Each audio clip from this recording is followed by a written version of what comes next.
evening, everybody, and welcome to the fourth episode of A Glass of Wine with Pat, where we merge learning and entertainment.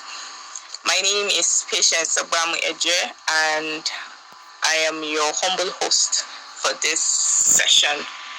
So, I would like to welcome you all, and thank you for joining our space. Please kindly take out a moment to share the link you tapped on before joining this meeting. Share it with friends, share it with family, share it with colleagues so they could join us and we can start proper. Also take out some time to use the comment section to drop a message for us. If this is not your first time of joining us, if you've been joining our sessions, kindly tell us how impactful it has been for you. If this is your first time of joining, also tell us where you're joining us from and what you intend to achieve from this meeting.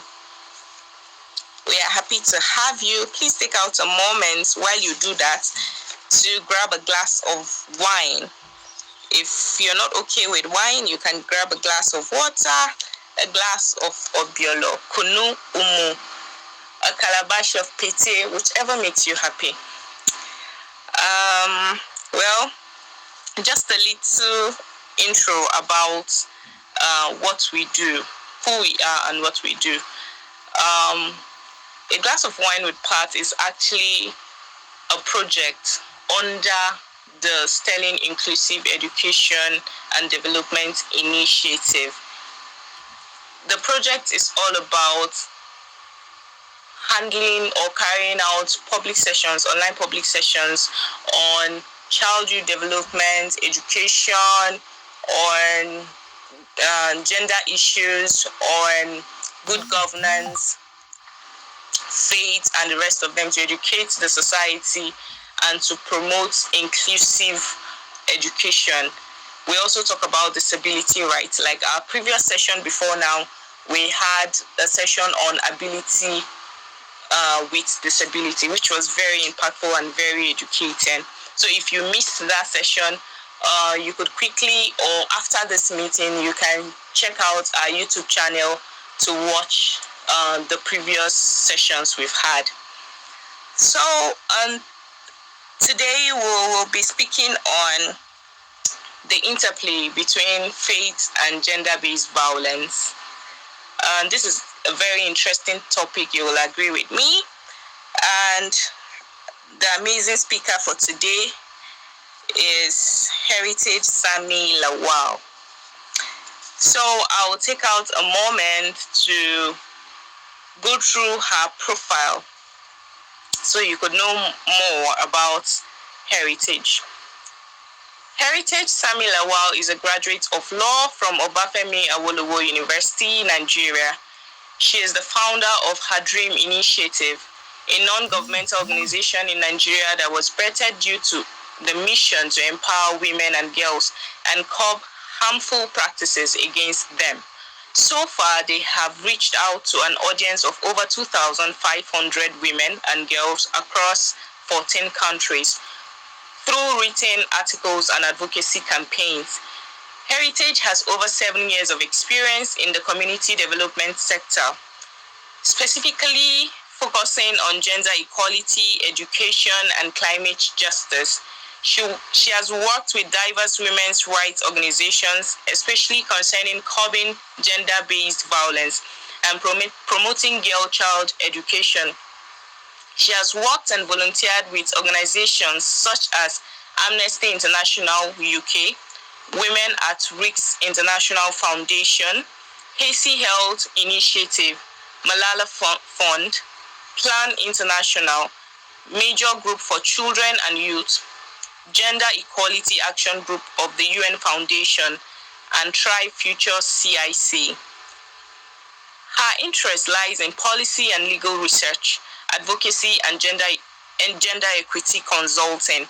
Heritage is an ambassador for the EU-UN Spotlight Initiative on Prevention of Campus Sexual Violence, a yearly fellow, a youth advisor at Plan International Nigeria, and a UN Women Delegate for the Commission on the Status of Women. Wow, this is what we call amazing. I believe you, as you also will know or feel, that Heritage is just the right choice for this amazing topic. So, we don't want to delay. This session is to take just an hour. We're supposed to wrap up everything by 9. So I will just take a moment to rule out how it's going to be. First is the introduction, which I've just done. Then we'll go on with Heritage's presentation. Then we go into question and answer or comments. Then we call it a day. So, Heritage, you're welcome. I can see you're here. She has sent in a request. Please kindly accept her request. I think she's using her Dream Initiative Twitter account to join this meeting. Kindly accept her request so she can take on.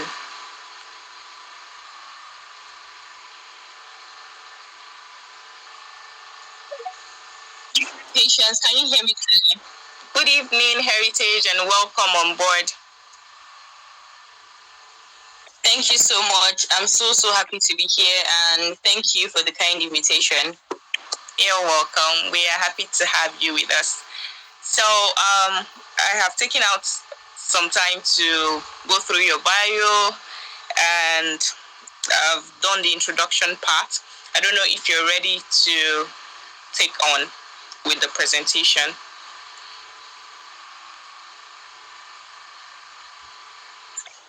Yes, I am. All right, the floor is okay, thank you. Good evening, everyone. I want to hope that everyone here is, ready to learn and contribute as well, because this is an ongoing research in our Dream Initiative. So we would really appreciate your input, would appreciate your unique views and opinions on this topic. So we are talking about the interplay between faith and gender-based violence. Why this is an interplay, or why this is a topic on its own, is because we need to find out how society as a whole contributes to gender-based violence or can help to mitigate the problem. And so it's a two-way thing. We are talking about the problem that lies in this society, and we're also talking about the solutions that can be seen. So I would start by telling this short, brief, and unfortunately sad incident that we recently handled in our Dream Initiative. So a rape case was brought to our table, and along the line, because of how funny the system can be sometimes, the case was being dragged in court, and suddenly the survivor reached out to us and said she was going to withdraw her case in court, and that she feels she needs to forgive him. And that really struck me, because she brought it from a Christian perspective. And I'm a Christian, but I also understand that it is the fundamental human right of every human being to seek justice. So you have the right to seek justice, no matter your religion, no matter your gender, no matter your tribe or ethnicity or race. You have the right to seek justice when you feel something unfair or something, criminal or illegal has been done to you. So you have the right. And so when that case got to me, it really shocked me into just a reflective state. I was now thinking of how we could bring this forward to women and girls, how this can be brought up as a topic and trashed out as it is. So that's why we developed a research project on religion and gender-based violence, or violence against women.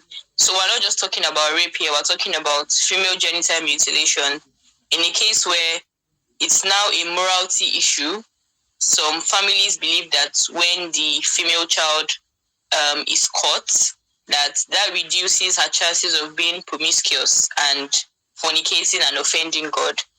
And so these are the issues. These are not just abstract issues. I'm very sure if you have conversations with one or two people in the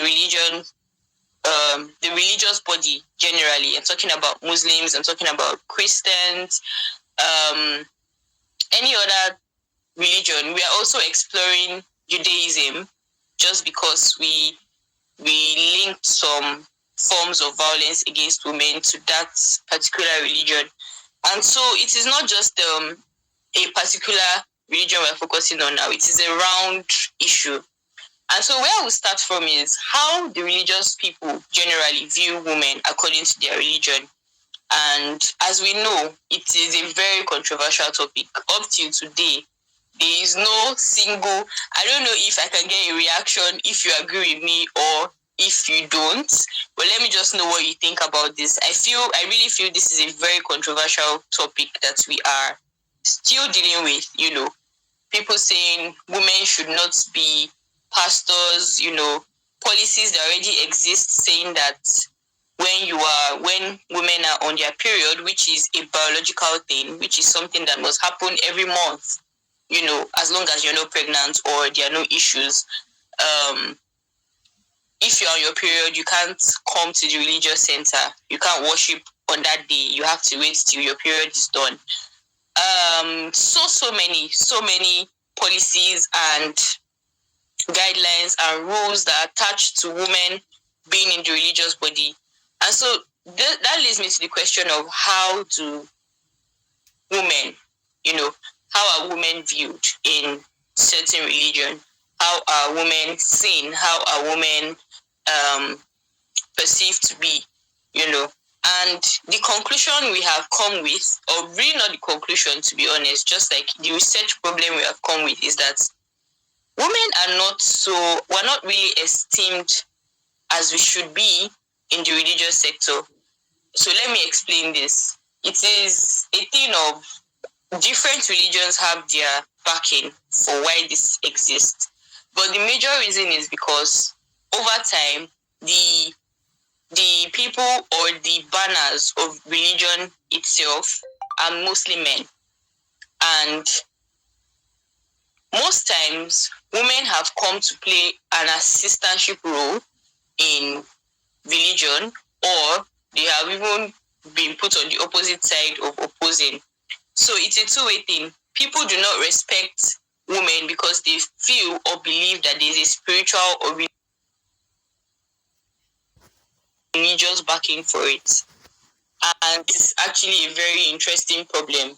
Like I said, if you do not agree, let me know your thoughts and what you think generally. I'm willing to have more people share opinions about this. So we came to the conclusion that this can show how women would then again be reflected in churches and mosque, and in a professional approach that must be taken to discuss violence against women. Then we could maybe answer a few questions and take contributions as well. So let me just list some of the problems that we found out.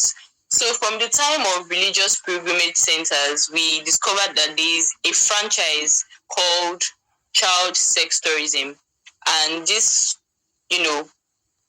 has been done under the guise of religious pilgrimage, in the sense that children are trafficked, children are sent to another country, and they are actually left there. So they come under the guise of coming for a religious event or, a pilgrimage, and then those children are dropped off as sex workers. Well, I wouldn't even call them sex workers because they are not being paid. They are basically slaving away, actually, which is very illegal. And, there's been no outright calling out of this practice. And I think it's because of the religious factor attached to it. So everyone is scared to kind of step on the toes of religion. So when people talk about religion, there's this silence that comes with it. Should we really talk about it? And yes, we should, and I would go to the why very soon. So the second problem is that where religious leaders are being given the power to determine whether a victim of domestic violence is to leave her home or to stay. And this is a big problem, a major issue. And I don't know if anyone here has heard of any similar case like that. If you have, just let me know, and you can give a reaction, a thumbs up or something, so I would know that it is not a rare case. So what happens is that a woman is being beaten, and then she reaches out to the pastor or the pastor's wife and say, so my husband is beating me, what do I do? And then there comes the solution of you have to be better, you have to do this better, you have to pray, you have to please him so he won't beat you. And most times we really don't get to know the end of that story. In fact, we had a lot of gaps in this research because we discovered that you can't tell whether that practice has been effective. So does it really lead to reconciliation, or does it lead to a further broken down marriage, and in some instances death? Actually, the wife dies, and everyone continues to live, including the beater, continues to go scot-free. In some cases, he even gets remarriage, and this is the sad reality of so many issues, so many cases that happen. And so let me go straight to the solutions, because we have talked too much about the problems. I personally do not like to delve too much into the problems, because I believe it kind of gives us this vibe of, can it really be solved? Can anything be done? I strongly believe that something can be done. Why? Because it is identified that religious policies that recognize gender equality are beginning to come up. We are now having, like I mentioned initially, we are now having women who are leading in religious bodies, in religious centers. We have women who are now pastors. We have women who are now, being appointed in the Catholic churches. We have women in the religious sector, like I said before. And there's also this little issue of, do women actually support women in this stance? So I mentioned that the wife being beaten can sometimes meet the pastor's wife, and it is the pastor's wife that will give the advice. So this is not just a time to attack men and say that, men, I really don't subscribe to that. But I would definitely say that this is a collective problem that must be handled collectively. So even women need to be re-educated. We need to also subscribe to, to seeing women in leadership. We need to support women in leadership, not just in the religious sector, even in politics. I've heard a lot of people say they are scared of women leading them. And this is kind of strange to hear. And it's discriminatory, definitely. And it is also contributing to gender inequality. So I would go straight to the solutions. We've mentioned one of them, religious policies. We need to have strengthened policies for women. We need to have doctrines such that women can freely worship in their religious centers. Let's go of telling women, okay, when you're on your period, you can't worship with us this day. You have to wait till your period is over. And then we also need to go back to the foundation of religion itself. We need to do more of documentaries, periodicals, unpublished works even of thought leaders and religious leaders, because then you would see that some scriptures or some religious books have been misinterpreted, I don't know if you get the word I'm saying now, but some people have not interpreted the script or the Bible books or the Quran. They have not interpreted it well, and this is causing a major issue. We need to go back to the solid foundation, the solid roots of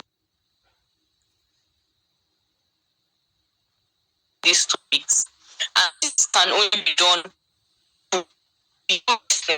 You are the one with your hand and just shed light on that particular book that is giving people this conception than men or inferior or we are second-class humans or ideology. The third thing I would be talking about is that we also need to prioritize socio-cultural practices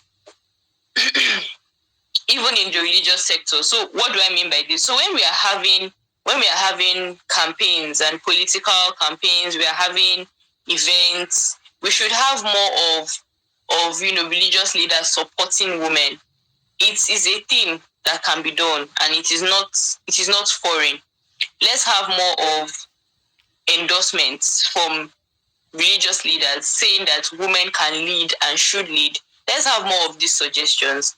The fourth thing I would say is that as much as religion plays a factor in Africa especially, I think we need to detach ourselves from reporting to religious leaders what should be reported in the police station or in the courts of law.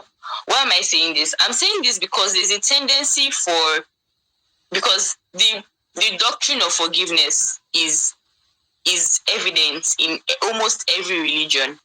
And so it is very often, said that when you forgive, you forget, you let go, and, the person just goes scot-free. I find the concept quite strange because even in the Christendom, when you talk about forgiveness does not deprive you of your fundamental human rights. Forgiveness does not deprive you of your right to seek justice. So we must detach ourselves from using the religious centers really as a court of law, as the place where justice can be sought. It is a place for counseling. It's a place for support. It's a place for therapy. For example, I know of women who have built shelters for other women, even in the church. So when they hear that someone in the church is being abused, they take the woman in. That is amazing. And that is the system that should be, imbibed in religious centers. Let's have more of the support and less of the legal representation, less of the legal advice. The legal advice should be done by your lawyer or by the person you are reporting to, the police station. Maybe your religious leader is following you to the police station, but your religious leader shouldn't tell you not to seek justice. And so this is what we are suggesting as a recommendation to religious leaders. This is actually a project, like I mentioned, so it is going to be submitted to some of these religious centers. Of course, we know it won't be overall accepted by everyone, but we are going to make an effort to make sure that this gets to certain leaders and those who are willing to take this mechanism. It would work.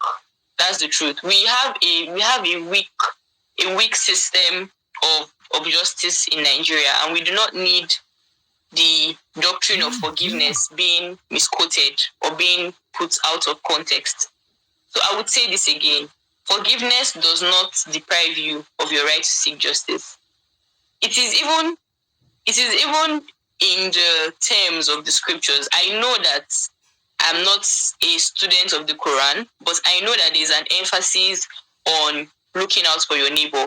There's an emphasis of being your brother's keeper. There's an emphasis of, embracing people. And I believe that when a victim or survivor lets go of her rights to seek justice, what actually happens is that over time, people now become unaccountable. So the perpetrators go scot-free. The survivor stays with the damage and the trauma and everything.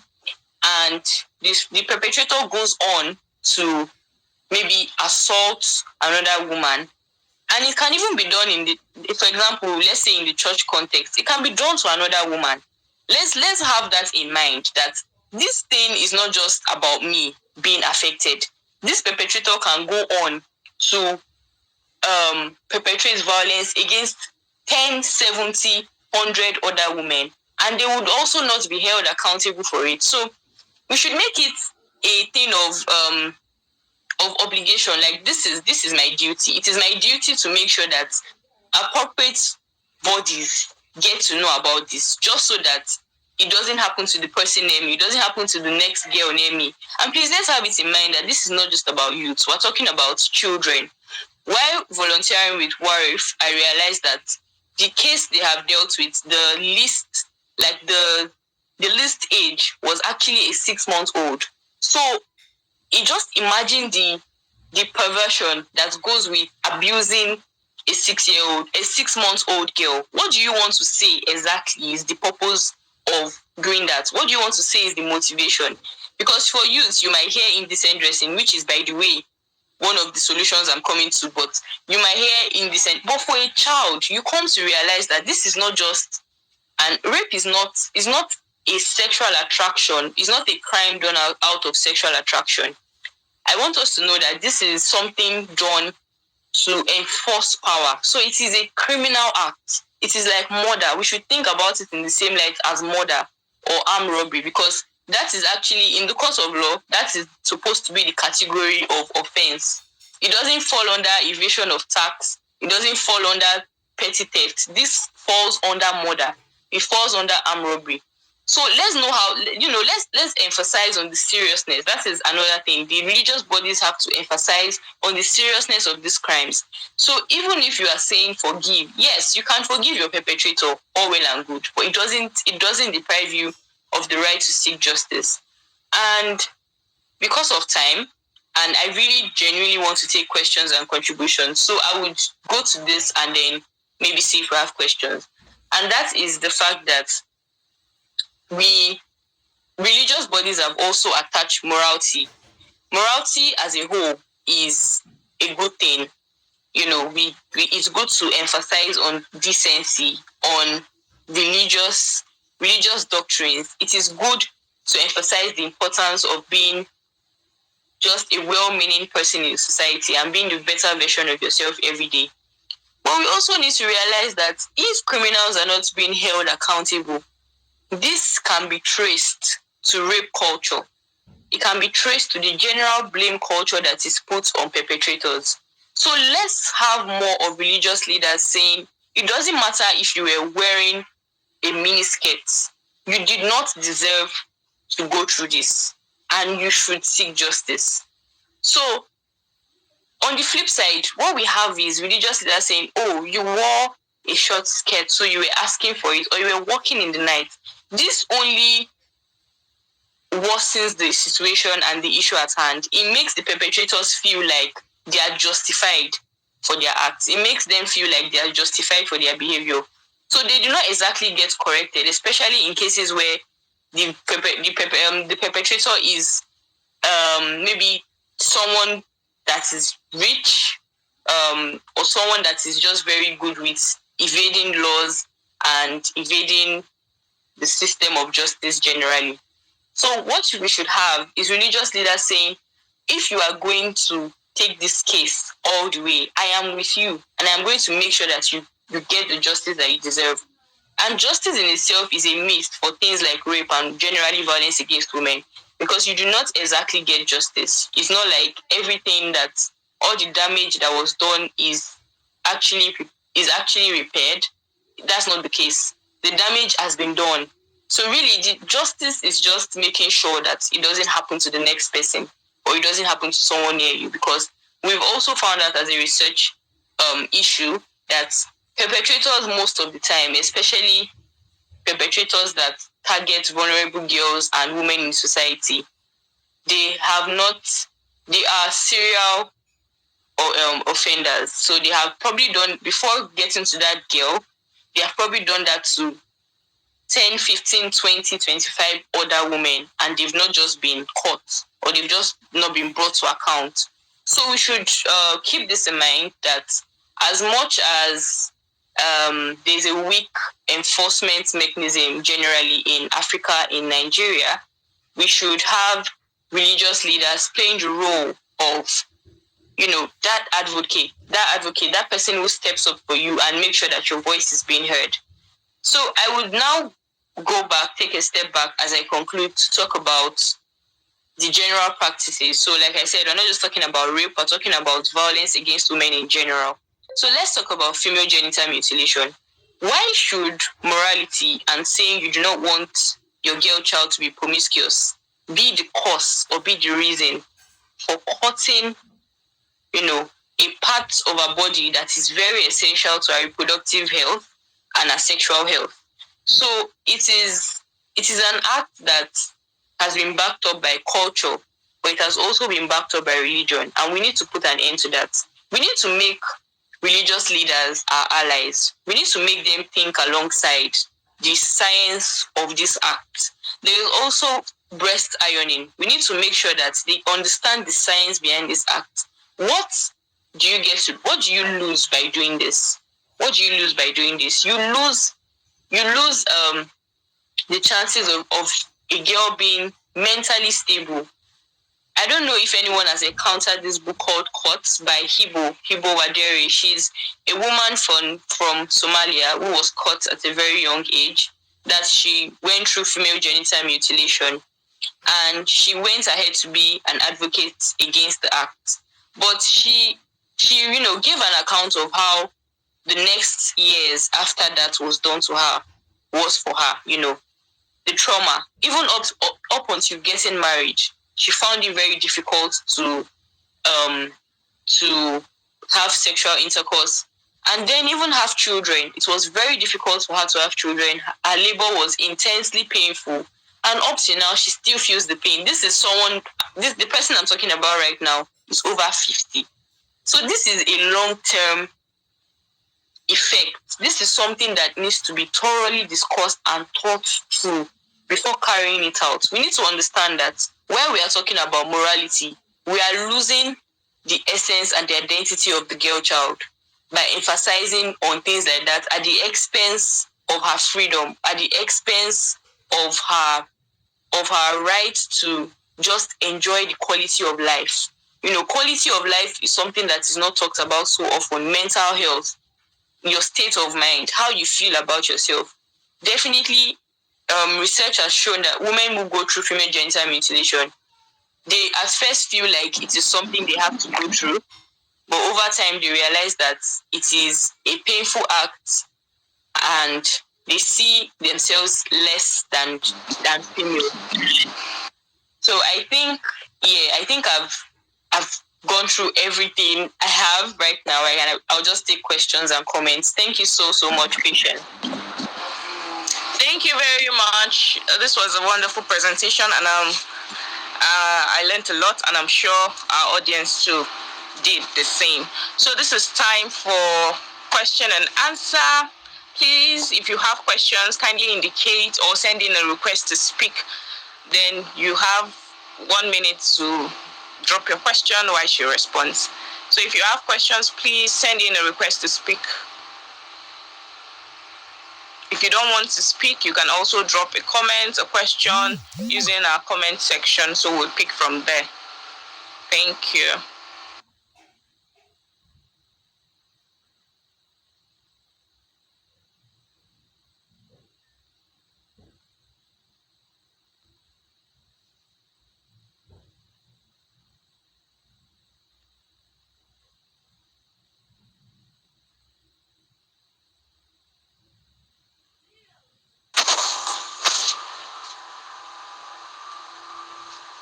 Hello.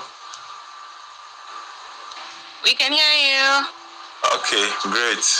Good evening, everyone on the call, and special thanks to our resource person. She did quite justice to the topic that we are on today.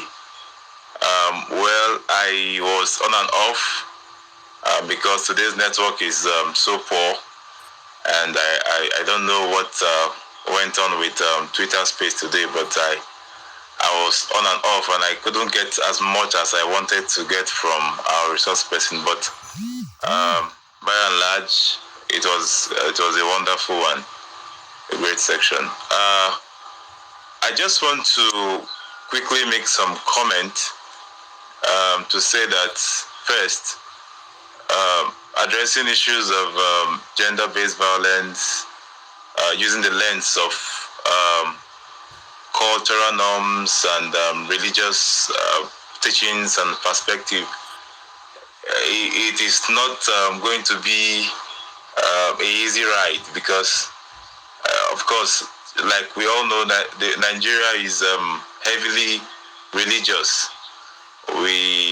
So many of us believe in our faith. We have our faith and we hold strongly to it. And even when some of the texts or some of the portions in either the Bible or the Quran are mostly misinterpreted, we just follow hook, line, and sinker and see how we kind of adhere to it and make meaning out of it in our own way. And so I want to say that it is very important for us to get the true meaning of each Bible text or Quran text in full before we begin to implement, before we begin to adopt and use it for our everyday life. Because most of the time, the case is that people just pick a line of the Bible and misinterpret it and say, okay, this is what the Bible is saying. Like a portion in the Bible that says the wife must be loyal to the husband. They won't go further to read deep to say that the husband must love the wife as Christ has loved the church and all that. I know there are other portions in the Quran that speaks about holistic love, understanding the context that Jesus is talking to us, or Muhammad is talking to us. So it is very important that we understand. We read the formula we usually advise people to deploy is read 5 verses before that particular verse, whoever is quoting, and 5 verses after. So it's like +5 -5. So when you use that formula, you'll be able to get the full context of what that version is saying. And again, I see that lack of awareness and limited access to education for most of our women is a big gap or hindrance for them understanding even issues around gender-based violence, and that raises a lot of should I say, for them becoming very timid, and they're not able to even express and engage. And again, I would like to let us know that there are some reforms, legal reforms, that support or helps us to vent, whether the man or the woman, whoever is being abused. We have some reforms now, and in FCT, we have about 6 designated courts that handles issues of gender-based violence.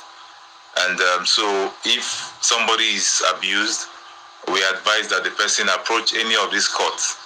They are domiciled in the 6 area councils of FCT, so there are special designated courts that handles issues of gender-based violence. So some of these legal reforms are really wonderful and good, and allows us to vent, And aside that, there is also a Violence Against Persons Act that prohibits any form of violence against anybody, and that is put side by side with the Trafficking in Persons Prohibition and Administration Act of 2015 as enacted, which is also domiciled with NAPTIP for implementation.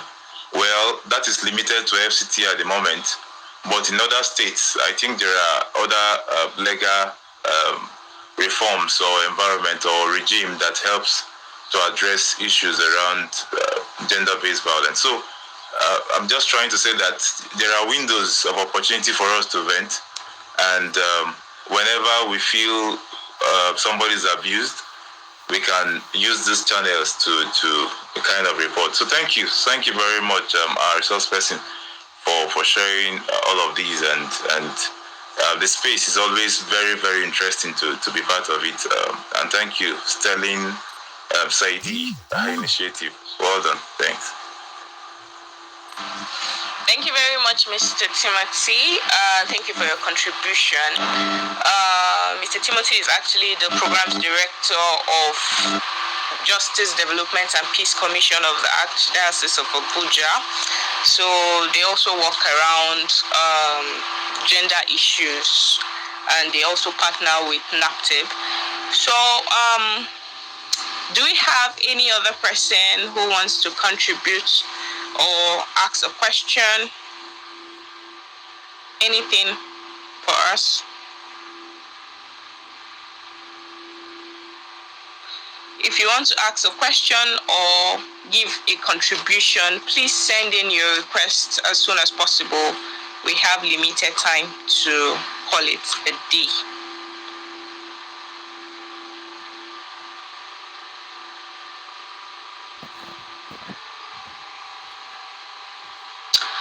All right. Probably we don't have any more contribution, or we don't have any question. So thank you so much, Heritage Lawal. Thank you for your wonderful presentation. It was a beautiful and educated moment with you, and I'm sure our audience will also agree with us. So sorry, we apologize for the setback initially with the network, and we also commend and thank those who were able to rejoin. And for those who had technical issues, as I had so many messages coming in, they were struggling to join the meeting. I guess they are having network issues too. They couldn't join. It's fine if your friends or colleagues couldn't join too. You could share the link to them so they could view the recording later on. So thank you for joining. We're almost wrapping up.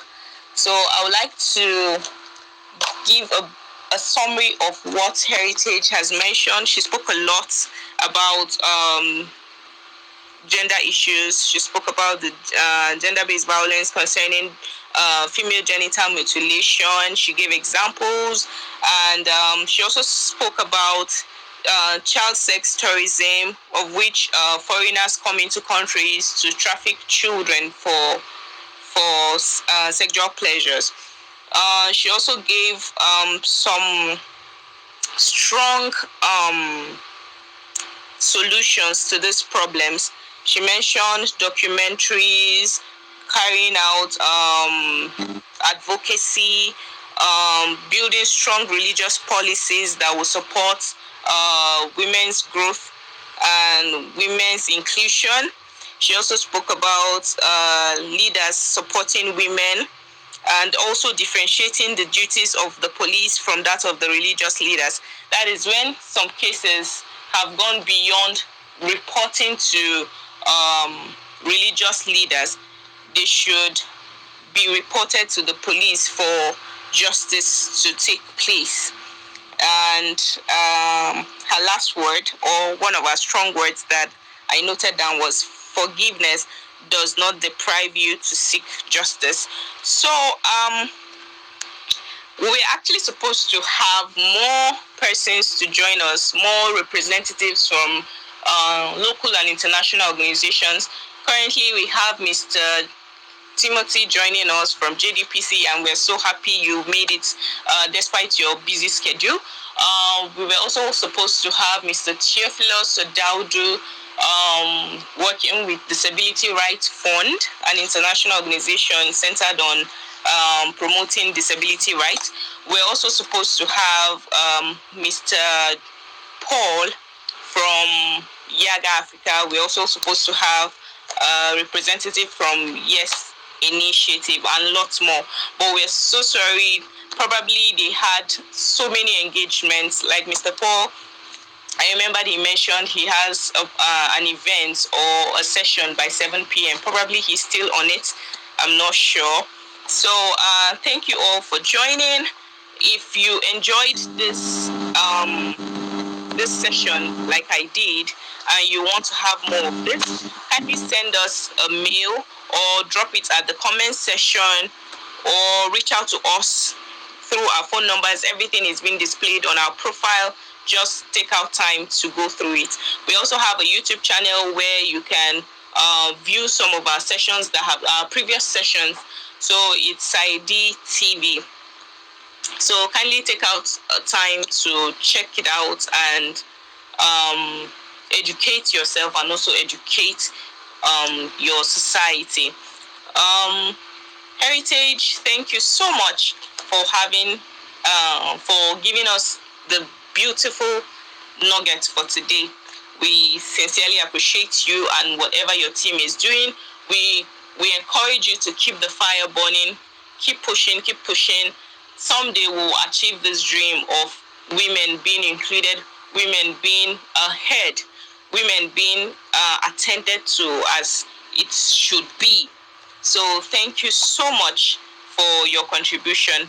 We will keep cheering you on, and this will also serve as a document for further action.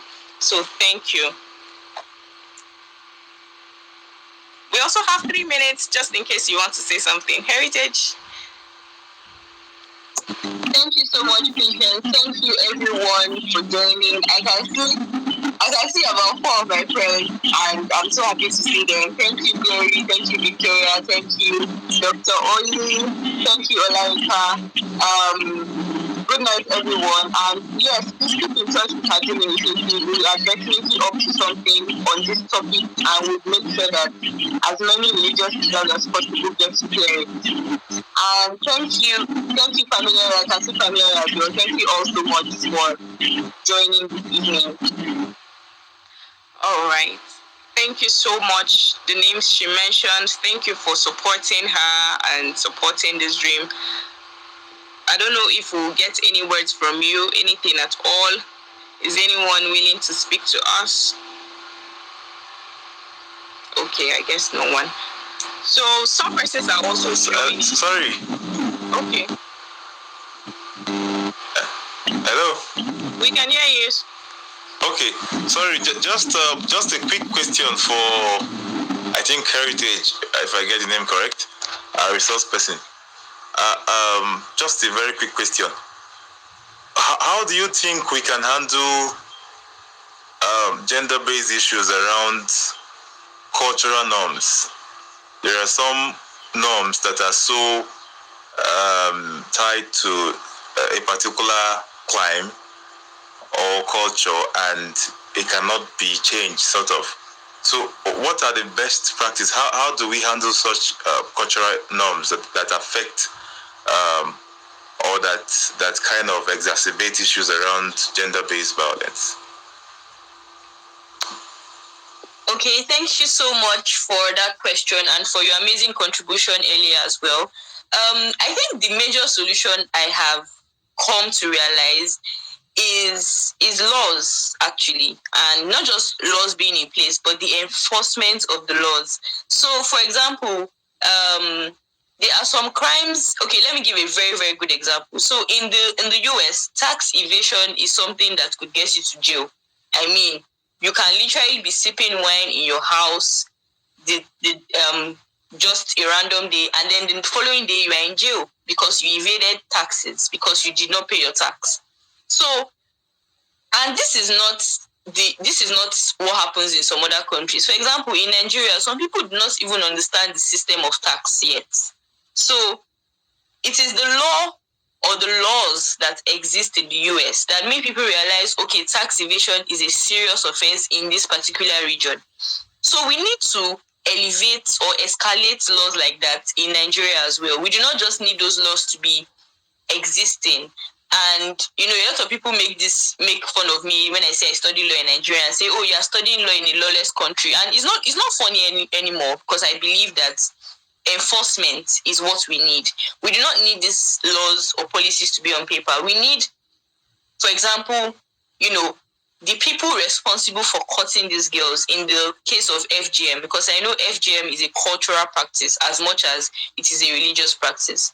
So when we have those, I would call them doctors in quotes, when we have those people cutting, when we have about 3 or 4 of them arrested in a particular community, you would see that that would communicate to them that this is actually illegal. Even if they were not interested in learning more about how illegal it is or how bad an act it is, they would want to research, they would want to be educated, because now they know that they can be punished for it.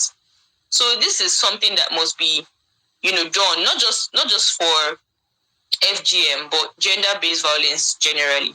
Thank you. Okay. Great. Thank you very much. Okay, thank you, Mr. Timothy, for your question, and thank you, Heritage, for giving a wonderful response to that. So I learned that we have some joining us, but we can't see them because they don't have a Twitter account or something, but they have access to the link. So they are currently listening, but they can't engage or make contributions. So thank you. I'm shouting out to all of you joining, and thank you for joining. So we've come to the end of A Glass of Wine with Pat, the 4th episode, and we wish you a wonderful night rest. Thank you.